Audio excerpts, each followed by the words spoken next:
जय हिंद। आपको पॉलिटी का क्लास 1 हम पढ़ा दिए थे, जिसमें संघ और उसका राज्य क्षेत्र था। आज पार्ट 2 पढ़ाएंगे, जिसमें हम नागरिकता बताएंगे और इससे रिलेटेड नागरिकता कैसे आ सकती है, कैसे जा सकती है, और ये समझेंगे कि एनआरसी लाने की ज़रूरत क्यों पड़ गई थी और एनआरसी क्या है, सीएए क्या है, एनपीए क्या है, ये सब के बारे में हम लोग समझेंगे। देखिए, सबसे पहले बात समझते हैं सिटीजनशिप किसे कहते हैं, नागरिकता क्या चीज़ होता है। तो हमारे किसी भी देश में 3 तरह के लोग रहते हैं। या तो कोई नॉर्मल पर्सन रहता होगा जो बाहर से घूमने आया है, जैसे कोई विदेशी ताजमहल को देखने आएगा, वो नॉर्मल पर्सन में आएगा। या तो फिर सिटीजन, जैसे हम देखने चले गए या कोई आम आदमी देखने चला गया तो वो सिटीजन हो गया। अब उसके बाद एक चीज़ होती है माइनॉरिटी। सिटीजन में ही एक आते हैं माइनॉरिटी। ये क्या होती है माइनॉरिटी? तो वैसे लोग जिनकी संख्या बहुत कम है, जिन्हें हम अल्पसंख्यक कहते हैं हिंदी में। अल्पसंख्यक 2 आधार पर हो सकते हैं, या तो उस धर्म को मानने वाले लोग कम हों तो उनकी संख्या कम हो गई तो धार्मिक आधार पर अल्पसंख्यक, या फिर भाषाई आधार पर अल्पसंख्यक हो। जैसे हम ताजमहल देखने गए, एक जैन धर्म वाले ताजमहल देखने गए, वो भी अल्पसंख्यक है। हालांकि मुस्लिम भी अल्पसंख्यक है। हिंदू धर्म भी कई राज्यों में नॉर्थ ईस्ट में अल्पसंख्यक में आ जाते हैं, वो लोग वहाँ पे भी, वहाँ क्रिश्चियन धर्म ज़्यादा है। तो अभी बेसिक हम लोग ये समझेंगे कि सिटीजनशिप यानी नागरिकता क्या होती है। नागरिकता एक विशेष प्रकार का अधिकार है जो देश अपने यहाँ रह रहे लोगों को एक सर्टिफिकेट के रूप में देता है। जैसे आपका वोटर कार्ड जो है ना, वो एक तरह का नागरिकता का बहुत बड़ा प्रमाण हो जाता है। वह देश अपने नागरिकों को हर तरह के अधिकार देता है। उन्हें कानूनी अधिकार है, वो कहीं भी कुछ कर सकते हैं। उन्हें नौकरी का अधिकार है, वो किसी भी पोस्ट पे वो जॉब ले सकते हैं। उन्हें राजनीतिक अधिकार भी है, वो जाके कोई भी पार्टी का चुनाव लड़ सकते हैं, वोट डाल सकते हैं। लेकिन अगर नागरिक नहीं है ना, तो आप देश में आ सकते हैं, घूमेंगे, आपको कोई मारे पीटेगा नहीं। अगर कोई मारपीट भी दिया तो कानून उसको सजा देगी। जैसे कोई अमेरिका का आदमी आया घूमने, या पाकिस्तान का ही कोई आदमी अगर ताजमहल देखने आया, उसको जाके हम पीट देंगे तो पुलिस हमको सजा दे देगी कि तुम होते कौन उसको मारने वाले। तो उसे हर चीज़ दिया जाएगा। लेकिन कोई विदेशी व्यक्ति जो भारत का नागरिक नहीं है, वो यहाँ आके कोई बड़े पोस्ट पे नहीं आ सकता है। जैसे राष्ट्रपति, प्रधानमंत्री, सुप्रीम कोर्ट का जज, राज्यपाल, ये सब नहीं बन सकता है। ना ही वो यहाँ पर आकर कोई वोट डाल सकता है और ना ही खुद चुनाव में लड़ सकता है। तो बेसिक अधिकार यही है कि आप देश के नागरिक हैं या नहीं है, जीने आपको दिया जाएगा, आपको कोई मारपीट नहीं करेगा। लेकिन नागरिकों को कोई एकदम प्रीमियम लेवल का कुछ अधिकार है जिसे हम नागरिकता कहते हैं। नागरिकता का पहली बार सबसे पहले वर्णन किसी ने किया था, तो वो अरस्तु ने किया था। अरस्तु नागरिकता के बारे में बोला था। नागरिकता की चर्चा संविधान के 22 भाग में से दूसरा जो भाग है, भाग 2 में है। और भाग 2 में तो अनुच्छेद 5 से 11 तक, हम 1 से 4 तक पढ़ा दिए, आज 5 से 11 तक अनुच्छेद आप समझ जाएंगे। आपकी नागरिकता से कोई क्वेश्चन नहीं छूटेगा, हर एक चीज डाउट को क्लियर कर देंगे। नागरिकता की चर्चा अनुच्छेद 5 से 11 तक है। अनुच्छेद 5 सबसे पहले समझते हैं, ये क्या कहता है। ये कहता है कि संविधान के प्रारंभ में नागरिकता। संविधान का प्रारंभ, अब पहले समझिए प्रारंभ कब हुआ था। तो संविधान प्रारंभ हुआ था 26 जनवरी 1950 को। इसी दिन से संविधान पूरे देश में लागू हो गया। अब बात आई कि लागू हो गया तो हम किसे कहेंगे कि भारत के तुम नागरिक हो। बहुत से तो अंग्रेज भी उस वक्त तक भारत के थे, सब एनी बेसेंट भी उस वक्त भारत में थी लोग। तो ये लोग को क्या आप नागरिक बोल देंगे? और कौन कौन नागरिक है कौन नहीं है, उसी में भारत का विभाजन हो गया। तो इसके लिए अनुच्छेद 5 जो है वो 3 शर्तें दिया और कहा इन 3 शर्तों में से कोई एक भी शर्त अगर आप पालन कर लेते हैं तो हम आपको भारत का नागरिक कर देंगे। पहला कि उसका जन्म भारत में हुआ हो तो वो भारत का नागरिक है। अब देखिए 1950 में तो हम थे नहीं और ना ही मेरे पिताजी थे। मेरे पिताजी का जन्म वही 1960 के आसपास का है, 60-65 का। तो उस वक्त मेरे दादाजी होंगे, आप लोग को भी दादाजी होंगे आज़ादी के वक्त में। तो आपके दादाजी को नागरिकता किस आधार पर मिली? उन लोग जन्म से यहीं पर थे, यहीं उनका जन्म ही हुआ, इसलिए उन्हें नागरिकता मिल गई। लेकिन बहुत से ऐसे लोग थे उस वक्त जो आज़ादी की लड़ाई 1947 में चल रही थी, तो उस लड़ाई में वो अंग्रेजों का मुकाबला करने के लिए विदेशों में भी गए थे। आप देखे होंगे कनाडा में भी आंदोलन चलाया गया था, सैन फ्रांसिस्को में लाला हरदयाल ने भी वहाँ चलाया था गदर पार्टी। तो बहुत से क्रांतिकारी विदेशों में भी थे। तो क्या आप उन्हें नागरिकता नहीं देंगे इस आधार पर कि आप भारत में तो हैं? तो उनको भी तो देना पड़ेगा। वहाँ पर मान लीजिए उनके बच्चे जन्म लिए, यहाँ भले उनको आप दे सकते हैं कि वो भारत में जन्म लिए, लेकिन उनके बच्चे जो विदेश में जन्म लिए उन्हें भी देंगे कि नहीं? तो कहा कहा गया कि उनके माता पिता का जन्म भी अगर भारत में हुआ होगा कब 1950 से पहले, तो वैसे व्यक्ति को भी नागरिकता दे दी जाएगी, भले वो विदेश में ही क्यों नहीं रह रहा है। एक और चीज कहा गया इसमें कि संविधान लागू किस दिन लागू हुआ? 26 जनवरी 1950। लागू होने से 5 साल पहले से ही अगर कोई रह रहा है तो लागू हुआ 1950, यानी अगर 1945 से या उससे भी पहले से कोई भारत में रह रहा है तो हम उसे भी नागरिकता दे देंगे। जैसे एनी बेसेंट थी, वो विदेशी थी, आयरलैंड की, भारत में बहुत काम किया उन लोगों ने, स्वतंत्रता में भी बहुत बड़ा योगदान रहा, तो उनको नागरिकता मिला इसके आधार पर। हम लोग के दादाजी को नागरिकता मिले, आप लोग में भी ज्यादातर लोगों को जन्म के आधार पर ही मिला होगा। तो अनुच्छेद 5 केवल जन्म के आधार पर नागरिकता देता है, ये तीनों का होना जरूरी नहीं है, मेनली कोई एक हो सकता है तो आप नागरिक हैं भारत के। देखिए आप अनुच्छेद 6 और अनुच्छेद 7 को समझते हैं। वर्तमान समय में अनुच्छेद 6 और अनुच्छेद 7 का कोई विशेष औचित्य नहीं है, इसे उस समय के जो विभाजन था तो विभाजन को ध्यान में रख के बनाया गया था, क्योंकि 1947 में जब देश का विभाजन हुआ था तो बहुत से लोग पाकिस्तान से भारत में आए थे, जैसे आसाराम बापू और भी बहुत लोग आए थे, और भारत से भी बहुत से लोग पाकिस्तान में जाके बस गए थे। तो इसमें बहुत ज़्यादा मारकाट भी होने लगा, अराजकता फैल गई। तो इसको देखते हुए भारत सरकार आज़ादी के 1 साल बाद यानी 1948 में, तो 19 जुलाई 1948 को एक रूल लागू कर दिया जिसे कहते हैं परमिट नियम। परमिट नियम का मतलब है कि अगर आप भारत से पाकिस्तान जा रहे हैं ना तो यहाँ लिखवा के जाइए कि हम अब भारत छोड़ के जा रहे हैं, और अगर पाकिस्तान से भारत में आए ना, तीन की सड़क से घुस जाए, वहाँ भी किसी ऑफिसर रहते थे उनसे लिखवाना पड़ेगा। तो ये परमिट लग गया। अब जो अनुच्छेद 6 है ना, वो इसी परमिट नियम पर आधारित है। कहा गया है कि वैसे व्यक्ति जो पाकिस्तान से भारत आ रहे हैं, याद रखिएगा अनुच्छेद 6 कहता है ये उन्हीं लोगों पर लागू होता है जो पाकिस्तान से भारत आए थे उस वक्त। अब इसमें भी 2 तरह के लोग थे। कुछ लोग वैसे थे जो ये परमिट नियम लगने से पहले ही आ गए थे, तो उनके लिए झमेला ही नहीं है, भाई साहब परमिटे नहीं है, घुस जाओ, अब कोई रोक टोक करने वाला नहीं है, घुस जाओ, जैसे ट्रेन में कोई टीटीए नहीं है, घुस जाओ, कोई दिक्कत नहीं है। तो वो लोग जो 19 जुलाई 1948, ये डेट क्यों रखा गया? क्योंकि ये परमिट डेट था, इससे पहले परमिट नहीं था। तो जो इससे पहले आ गए उनको तो टेंशन ही नहीं है, आ जाओ भाई तुम भारत के नागरिक हो गए। लेकिन जब ये परमिट नियम लग गया तो 19 जुलाई 1948 के बाद अगर कोई आता है तब कहा जाता है कि भाई साहब आप जब परमिट आएंगे, अब आप 19 जुलाई 1948 के बाद तो परमिट भरिए, और अभी आप 6 महीना इंतजार कीजिए, परमिट भरने के 6 महीने बाद आपको नागरिकता मिलेगी, इतने आराम से नहीं मिल जाएगी। तो ये बेसिकली उन लोग के लिए था जो पाकिस्तान से आए थे। इसमें भी जो पहले आ गए उनके लोग के लिए कोई दिक्कत नहीं, परमिट के बाद आओगे तो भी दिक्कत नहीं है, बस 6 महीना आपको रुकना पड़ेगा। अभी इस अनुच्छेद का कोई विशेष महत्व नहीं है। देखिए आर्टिकल 6 ये तो बता दिया कि पाकिस्तान से जो भारत आएगा उसे नागरिकता मिलेगी या नहीं, लेकिन भारत से बहुत से लोग भारत को छोड़कर पाकिस्तान चले गए थे, लेकिन उनका मन नहीं लगा तो वो वापस आएंगे। तो संविधान उन लोग को भी जगह दिया, और संविधान कहता है कि भारत से पाकिस्तान गए लोगों की नागरिकता कब मिलेगी? ध्यान से समझिए, 1 मार्च 1947 यानी आज़ादी के जस्ट पहले, 1 मार्च 1947 के बाद कुछ लोगों को लग गया कि नहीं अब देश का विभाजन हो जाएगा, क्योंकि एक माहौल बन गया था कि देश का विभाजन हो जाएगा। तो उन लोगों ने कहा कि काम करते हैं, जब विभाजन होगा ही तो अभी हम चलते हैं, यानी विभाजन से थोड़ा पहले ही 1 मार्च 1947 को कुछ लोग पाकिस्तान चले गए और वहाँ जाके बस गए। लेकिन जब विभाजन हुआ और जब मारकाट चालू हुआ तो पाकिस्तानियों ने अपना असली रंग दिखा दिया। तब उनको लगा कि ना हम बहुत बड़ा गलती कर दिए, अब भारत लौट आने चाहिए, अब लौट चले। तब ये लोग लौट के आएंगे तो इन्हें नागरिकता दिया जाना चाहिए कि नहीं दिया जाना चाहिए? दिया जाना चाहिए। आप बताइए मित्रों, दिया जाना चाहिए कि नहीं दिया जाना चाहिए? एकदम दिया जाना चाहिए। क्यों? क्योंकि अगर सुबह कोई व्यक्ति अपना घर छोड़ के चला जाता है और गलती एहसास करके शाम को लौट आता है तो उसे भूला हुआ नहीं कहते, भटका हुआ है, वापस आ जाएगा। लेकिन उसे कहा गया कि ठीक है भाई साहब, आप 1 मार्च 1947 के बाद पाकिस्तान चले गए ये सोच के कि आपके लिए एक अलग देश बन ही रहा है, लेकिन अब आप भारत आए हैं, कोई बात नहीं, आइए, लेकिन अब आपको फिर से 6 महीने के लिए रजिस्ट्रेशन भरना पड़ेगा। 6 महीना इंतजार करिए, हम आपको नागरिकता दे देंगे, क्योंकि हम हिंदुस्तानी हैं, हमारा दिल बहुत बड़ा है, वसुधैव कुटुंबकम की संस्कृति यहाँ आदिकाल से चली आ रही है। तो 6 और 7 को अभी के वक्त में आप सीरियसली नहीं लीजिए, ये किसी एग्जाम में नहीं पूछता है, क्योंकि ये उस वक्त की तत्काल स्थिति को कंट्रोल करने के लिए था, अभी इसका कोई औचित्य नहीं बनता है। अब अनुच्छेद 8 क्या कहता है? अनुच्छेद 8 कहता है कि भारत के बाहर रह रहा कोई व्यक्ति है, जैसे मान लीजिए कोई व्यक्ति गया भारत के बाहर, कोई हमारे राजदूत हैं अमेरिका में काम कर रहे हैं, इंजीनियर डॉक्टर लाखों भरे हैं सब, अमेरिका जापान जर्मनी कहीं भी, अब वो वहाँ है और वहाँ उनका कोई बच्चा का जन्म हुआ। अब वो बचवा जो छोटका हुआ है वो भारत का नागरिक होगा कि नहीं होगा? तब वो भी भारत का नागरिक होगा।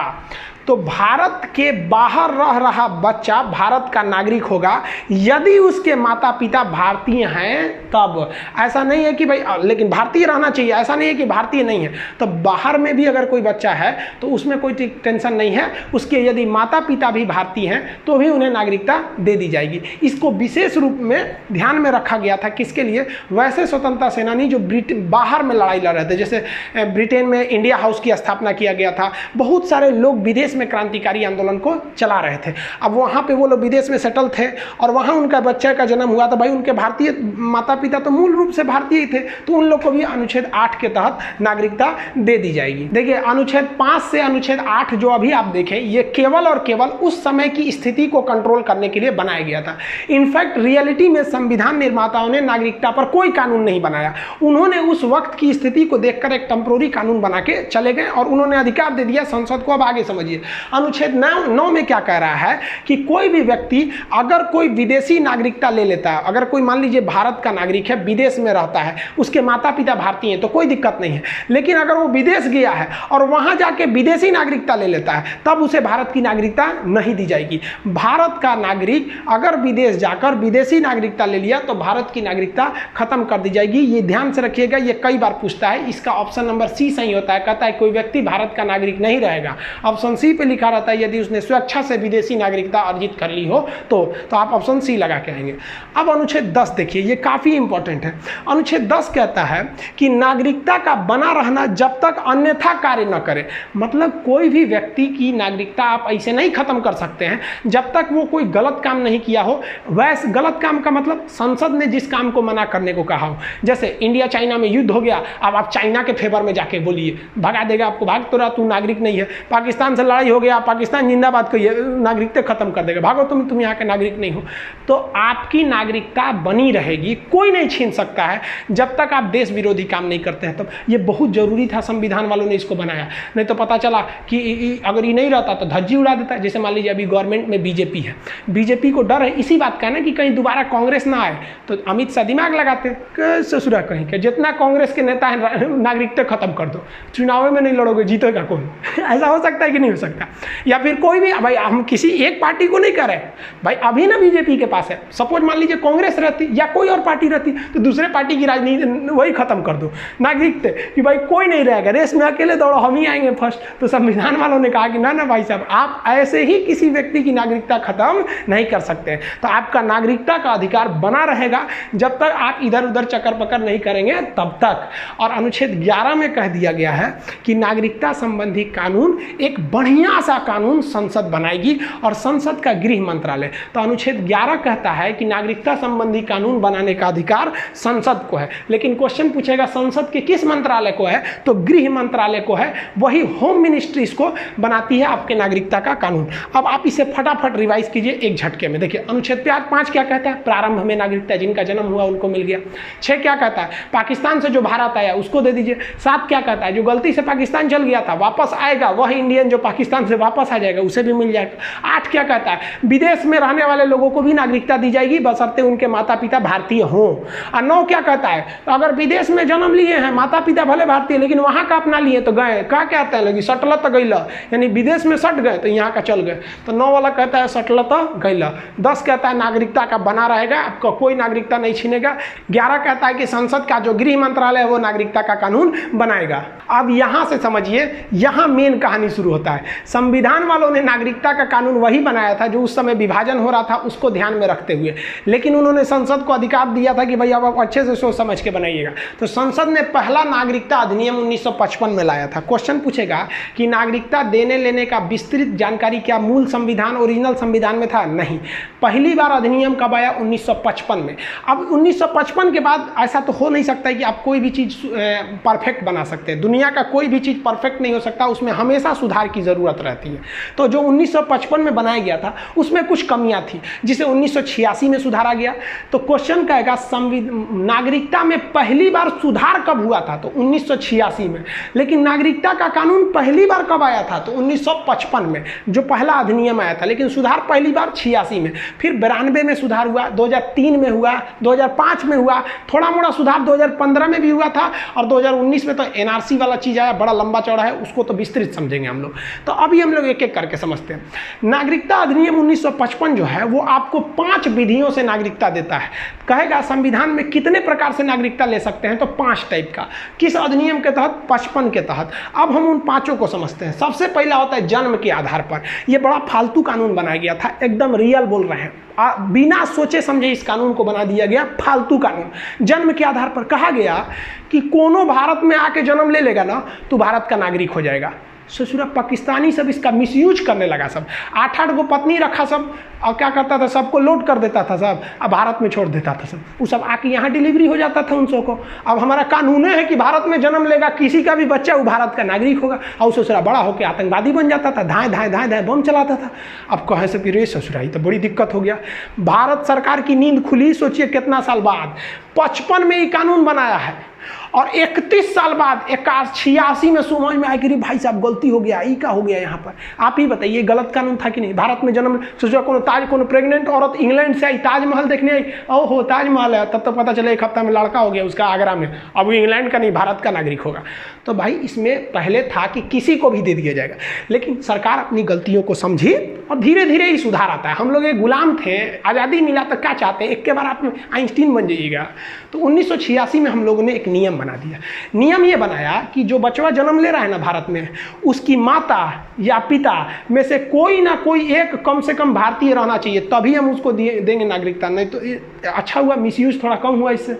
इसके बाद इसमें एक और सुधार किया गया 2003 में कहा गया कि देखिए माता पिता में से कोई एक नागरिक होनी चाहिए, लेकिन दोनों की नागरिकता वैलिड होना चाहिए, इनवैलिड नहीं होना चाहिए। मतलब धोखे से नागरिकता नहीं अर्जित करिए। कैसे? ध्यान से समझिए। पाकिस्तानी कैसे मिसयूज करने लगे सब। भारत की कोई महिला है, ठीक है, कश्मीर उश्मीर की कोई महिला, अब पाकिस्तान का कोई लड़का है, वो आया घूमने के बहाने, झूठे पहले से सब कुछ पहले से प्लानिंग चलती थी, घूमने के बहाने आया 6 महीना का वैलिडिटी लेके कि हम स्टूडेंट हैं, पढ़ने आ रहे हैं या घूमने आ रहे हैं, यहाँ भारत की किसी महिला से शादी कर लिया, और उससे जो बच्चा जन्म लिया, अब वो बच्चा क्या हो गया? भारत का नागरिक, क्योंकि भाई उसकी माता तो भारतीय थी, वो तो पाकिस्तान से आया था। तब 2003 में ये और गलती को साबित कर दिया गया कि भाई अगर कोई विदेशी इनवैलिड तरीके से है ना, तब नहीं लेंगे। अभी 2003 में कहा गया है कि वह बच्चा जो भारत में जन्म ले रहा है, उसके माता या पिता में से कोई एक भारत का नागरिक हो, साथ ही साथ दोनों के पास वैलिड डॉक्यूमेंट हो। ऐसा नहीं कि आप स्टूडेंट बन के आए थे या बाप बन गए, ये सब चीज़ें नहीं चलेगी। तो शुरुआती बहुत वाहियात कानून था, धीरे धीरे हम लोगों ने सुधार कर लिया, अभी इसमें कोई दिक्कत नहीं है। अब दूसरा प्रकार समझते हैं नागरिकता लेने की, वंश के आधार पर।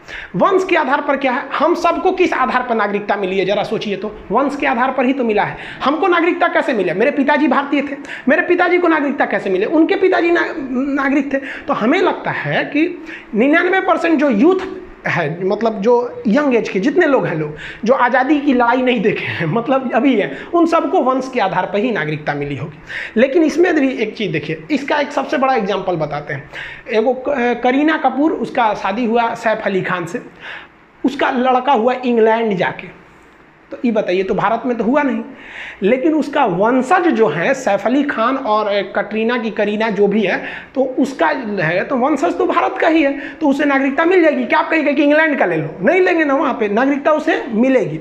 अब देखिए ध्यान से, इसमें गलती क्या किया गया था। जब ये नियम बना था ना, तो कहा गया था कि जो बच्चा विदेश में जन्म ले रहा है ना, या भारत में जन्म ले रहा है, उसका बाप भारतीय होना चाहिए, पिता भारतीय होना चाहिए। लेकिन भाई साहब इसमें गलती है। संविधान कहता है कि लड़की लड़का में कोई भेदभाव नहीं, यानी माता पिता में कोई भेदभाव नहीं। जबकि ओरिजिनली जब ये 1955 में कहा गया था, तो उसमें कहा गया कि वंश जब गिना जाएगा ना, तो बाप के आधार पर वंश गिना जाएगा। ये कानून जरा सोचिए तो, ये सानिया मिर्जा पे तो लगेगा ही नहीं। सानिया मिर्जा आज भी भारत की नागरिकता ली हुई है, अब पता नहीं पाकिस्तान की तो नहीं ना ली है, वो भारत की नागरिकता है। और उसका जो मर्द है, क्या नाम है उसका, का जाने कौन चीन है, शोएब मलिक, हाँ शोएब मलिक। शोएब मलिक तो पाकिस्तान का है। अब आप बताइए क्या सानिया मिर्जा के लड़का को वंश की नागरिकता मिलेगी? नहीं मिलेगी, क्योंकि संविधान वंश बाप से मानता है, महिला से नहीं। लेकिन भाई महिलाओं ने केस कर दिया सुप्रीम कोर्ट में, किसी जो हम आदमी ना है, हम इंसान ना है, हमारा लड़का ना है का। और रियल में ही माँ तो ही अपने कोख में पालती है। तो 1992 में संशोधन कर दिया गया और कहा गया कि देखिए भाई, वंश की जो गिनती होगी ना वो माता पिता दोनों के आधार पर हो जाएगी। तो अभी वर्तमान समय में सानिया मिर्जा का लड़का जो है, अगर वो चाहे जब वो 18 साल का होगा तो उसके ऊपर डिपेंडेंट है कि वो पाकिस्तान की नागरिकता लेगा कि भारत का। क्योंकि अगर वो भारत की नागरिकता लेनी चाहती है तो अब वंश की गणना पिता के आधार पर नहीं, अब माता पिता दोनों के आधार पर होता है। तो अब सानिया मिर्जा के लड़का को नागरिकता मिल जाएगी। और हम लोग को तो मिला है वंश के आधार पर, हम लोग तो भारत में जन्म लिए हम लोग। अब तीसरी विधि समझते हैं। आई होप आप ये दोनों विधि समझ गए होंगे। तीसरी विधि को हम कहते हैं बाई रजिस्ट्रेशन। इसको डिसेंट कहते हैं इंग्लिश में, इसको हम बाई बर्थ, बाई डिसेंट, और इसे कहते हैं बाई रजिस्ट्रेशन। रजिस्ट्रेशन मतलब पंजीकरण। फॉर्म भर के नागरिकता ले लीजिए। तो फॉर्म भर के काहे नागरिकता लेंगे? तो मान लीजिए आप भारत में नौकरी करने आए, विदेश के थे, अमेरिका के कहीं के थे, भारत में नौकरी करने आए, आपको भारत बहुत जचने लगा, आप कहें कि हम यहीं रह जाते हैं, तो आप फॉर्म भर लीजिए।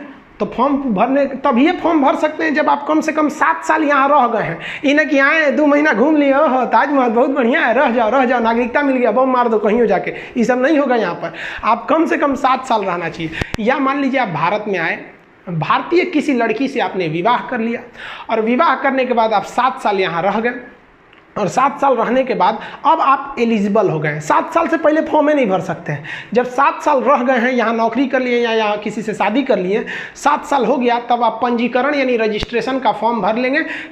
मिनिस्ट्री ऑफ होम अफेयर, गृह मंत्रालय में मिलेगा, लगा दीजिएगा। सरकार का मन करेगा नागरिकता देगा चाहे नहीं देगा। ये नहीं कि 7 साल हो गया तो नागरिकता ले लो, तो जब पूरा आतंकवादी यहीं घुस जाएगा सर 7 साल रह के। 7 साल रहने में क्या जाता है, 7 साल ट्रेनिंग लेगा, सब गली मोहल्ला देखेगा, सब किधर से किधर भागेंगे।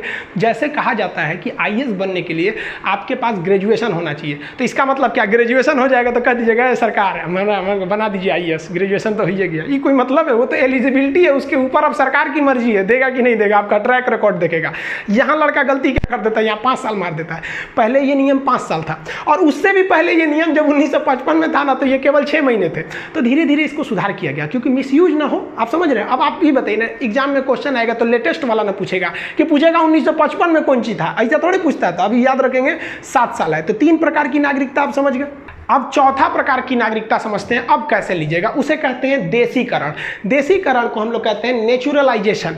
नेचुरलाइजेशन का मतलब क्या होता है कि यदि आप भारत में आए हैं, ना ही यहाँ नौकरी कर रहे हैं और ना ही यहाँ किसी से शादी किए हैं, लेकिन भारत में आए हैं और भारत आपको बहुत अच्छा जच गया, और आप यहाँ बोली जाने वाली 22 भाषाएं जो अनुसूची 8 में है, कश्मीरी, सिंधी, पंजाबी, हिंदी, बंगाली, असमी, उड़िया, गुजराती, मराठी, कन्नड़, तेलुगु, तमिल, मलयालम, उर्दू, संस्कृत, नेपाली, मणिपुरी, कोंकणी, बोडो, डोगरी, मैथिली, संथाली, इन 22 भाषाओं में से कोई एक भाषा अगर आप जान गए हैं तो आपको नागरिकता मिल सकती है। तो इसमें कुछ शर्तें हैं। कम से कम आपको 10 साल रहना पड़ेगा, और कोई भारतीय भाषा में से किसी एक भाषा को आपको जानना चाहिए, और आपका कला या विज्ञान में एक अच्छी रुचि होनी चाहिए। आप साइंटिस्ट वाइंटिस्ट टाइप के रहने चाहिए, तो आप आके मिल सकते हैं। जैसे एग्जाम्पल में पाकिस्तानी गायकार हैं, क्या नाम है, अदनान सामी।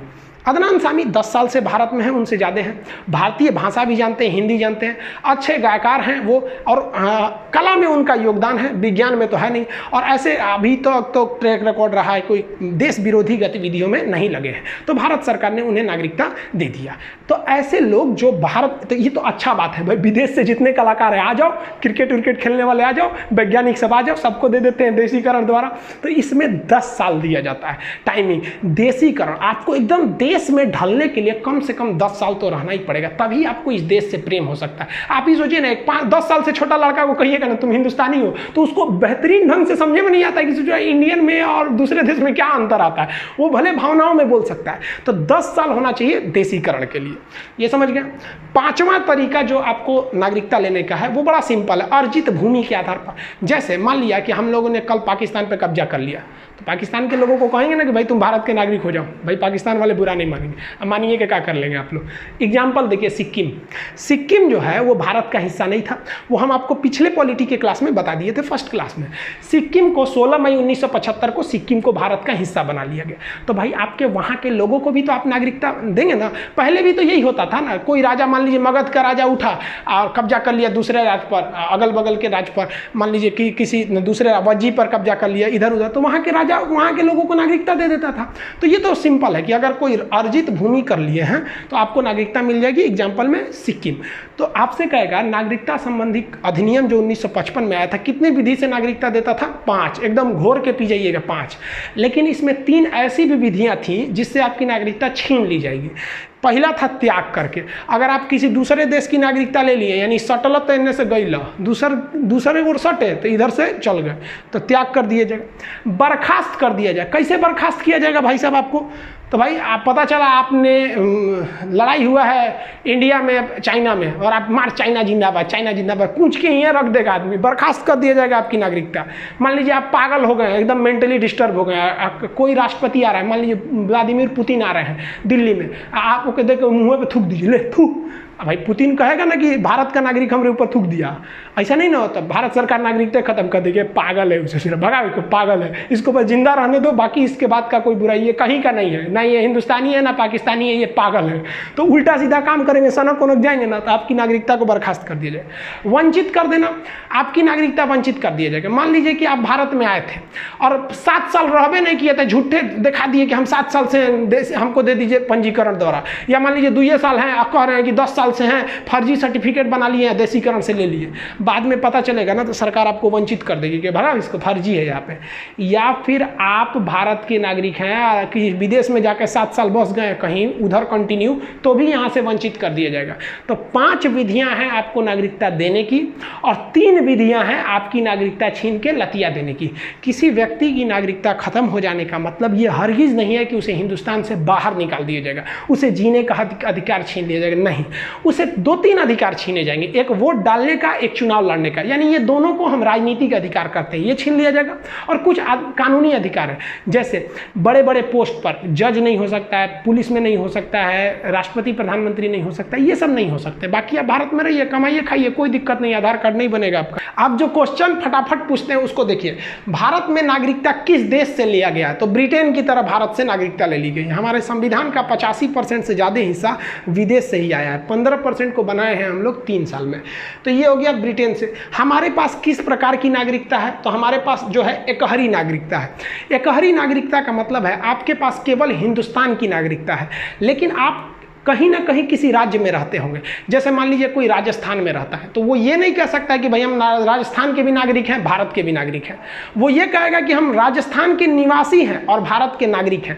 जैसे बिहार में है तो बिहार का निवासी या आवासी है और भारत के नागरिक हैं। आप कभी बनाएंगे यूपी की नागरिकता दे दीजिए, फाड़ के फेंक देगा। भारत में दोहरी नागरिकता थी जम्मू कश्मीर में, उसके बाद जम्मू कश्मीर की भी नागरिकता थी, भारत की भी थी, लेकिन अब वो खत्म हो गया और हम लोग के लिए अच्छा है, पढ़ाने में आराम है। अब भाई पूरे भारत में एकहरी नागरिकता काम खत्म, एक ही नागरिकता ले सकते हैं। अब कुछ लड़कों को कंफ्यूजन होती है, एकहरी नागरिकता का मतलब एक के देश की नागरिकता, आप हिंदुस्तान और चाइना दोनों का नहीं रख सकते। भाई साहब, इसका मतलब नहीं होता एकहरी नागरिकता।